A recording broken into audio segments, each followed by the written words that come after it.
In the heart of the ancient land of Ukungulu, where mountains kissed the sky and rivers whispered secrets to the trees, there lived a woman named Abeni.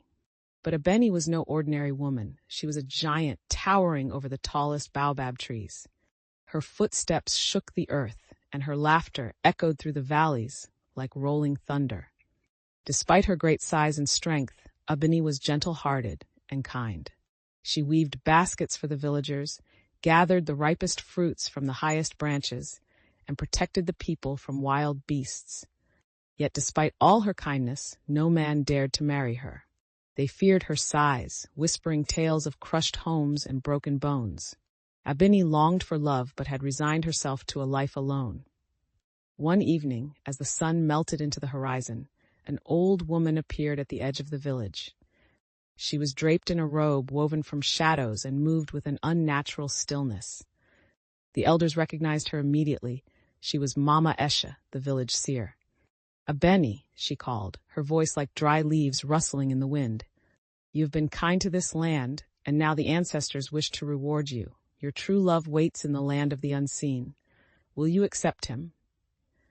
Abeni hesitated. She had heard the stories of restless spirits that walked in the world beyond, but she had never feared them. With a nod, she answered, "If he is true of heart, I will meet him." That night, under the silver glow of the moon, Abeni was led to the sacred grove where the spirits roamed. Mama Esha traced patterns in the dirt, chanting ancient words that made the air shimmer. A gust of wind spiraled into the clearing, and before Abeni stood a man draped in flowing white garments. He was neither alive nor dead. His form flickered like candlelight in a storm. His name was Obadele, a warrior prince who had died in battle centuries ago. He had wandered the spirit world, bound by loneliness, unable to rest. "Abeni," he said, his voice deep and soothing, "I have watched you from the realm of the unseen. Your kindness, your strength, they called to me. If you will have me, I will love you beyond life itself." Abeni's heart swelled. Here was a man unafraid of her, a man who saw her for her heart and not her towering frame.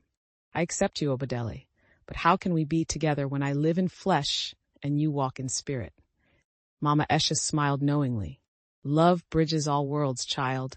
On the night of the blood moon, you shall be wed, and your souls shall intertwine."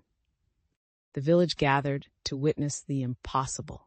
Under the crimson moon, Abeni and Obadele stood before the sacred altar, their hands, one flesh, one mist, joined. As they exchanged vows, the wind howled through the trees, the spirits whispered their blessings, and Abeni felt a warmth unlike any she had known. Obadele's touch grew firmer, his form solidifying under the power of their love. From that day forth, Abeni and Obadele ruled as protectors of Ukungulu. She remained the towering guardian of the village, and he the unseen force that whispered warnings of dangers yet to come. The people spoke of them in hushed reverence, saying that true love knew no bounds, not even between the living and the dead. And so, in the land where the mountains kissed the sky, the tale of Abeni, the giant woman, and Obadele, the ghostly prince, lived on forever, whispered by the rivers and sung by the wind.